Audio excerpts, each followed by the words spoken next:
Okay, listeners, this isn't a full episode. This is just me giving my 2 cents. So I just walked out of the theater after seeing the Devil Wears Prada sequel, and I have some thoughts I would like to share. Now, I was excited about this one. I really was. And don't get me wrong, it was good, but it was missing something.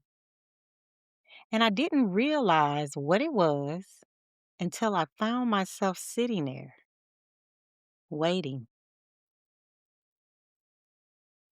Welcome to Low Unmuted, and this is my 2 cents, where I share my thoughts, my perspective, just me talking it through the way I experienced it. I'm your host, Lo. Okay, listeners, so like I said, I went to see the Devil Wears Prada sequel today, and let me just say this first. I enjoyed it. I really did.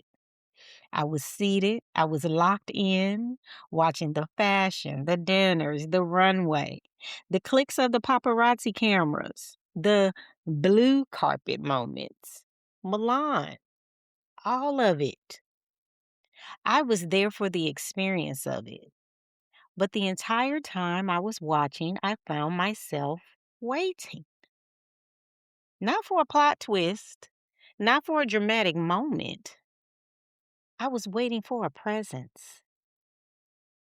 You see, there was a person that was missing, and if they don't include him, I felt like this is going to feel off. And when he finally appeared, although very briefly and almost in passing, and who I am speaking of is none other than La Roche, I thought, okay, here we go. But that moment came, and then it went just as quickly as it arrived. And as the movie continued, I realized that was it. And that's when my thoughts shifted. Because what started as, where is he? It turned into, where is everyone else? Before I even get to that thought, though, let me just say this clearly. La Roche is not just a stylist, he's a cultural force. He's Zendaya's architect in fashion, a defining voice in red carpet storytelling, a bridge between fashion houses and cultural relevance. And giving him a blink and you miss a cameo? Well, I just felt like that's the disconnect. That's the disconnect that I was feeling. And that feeling didn't just stop with him. Because as I kept watching, I started thinking, where are the influencers? I mean, this is 2026. Fashion does not live in magazines alone anymore. Fashion lives on phones, it lives on social media, it lives in the hand of influencers who are shaping style in real time. And that presence, well, it was missing. And as I watched those scenes, the parties, the dinners, the global fashion moments, I kept thinking, where is the woman we see every day putting together looks that feel reachable? Like someone like Monroe Steele, who has built an entire platform around fashion, lifestyle, and real life wearability.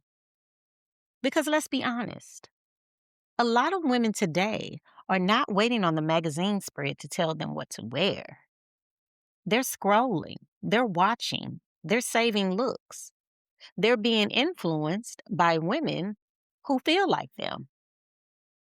Now, I understand what the film was trying to preserve. It stayed rooted in the world of editorial, runway, legacy fashion houses, and there's nothing wrong with that. But even within that world, the shift has already happened. I mean, they showed phones, but they didn't use them. They mentioned digital, but they didn't live in it.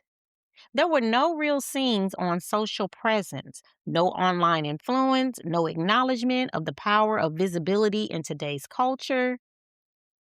I mean, where was Andy's Instagram? Where was her digital voice beyond just writing? And even if it wasn't called Instagram, where was that layered? Because that's how people connect now. And I couldn't help but to notice something else. The theater that I was in, it was quiet. Not in an everyone is locked in kind of way, but in a there's hardly anyone here kind of way. And it made me wonder, who was this film made for? Because while many of us remember the original, there's an entire generation coming behind us who doesn't connect to fashion the same way. They're not looking to runways first. They're looking to creators, to influencers, to people who feel accessible, current, and present in their everyday scroll. And that's where the disconnect was for me. Now, the film looked beautiful, but it didn't fully meet the moment we're living in. Now, don't get me wrong, there were moments I appreciated. For instance, seeing Lady Gaga.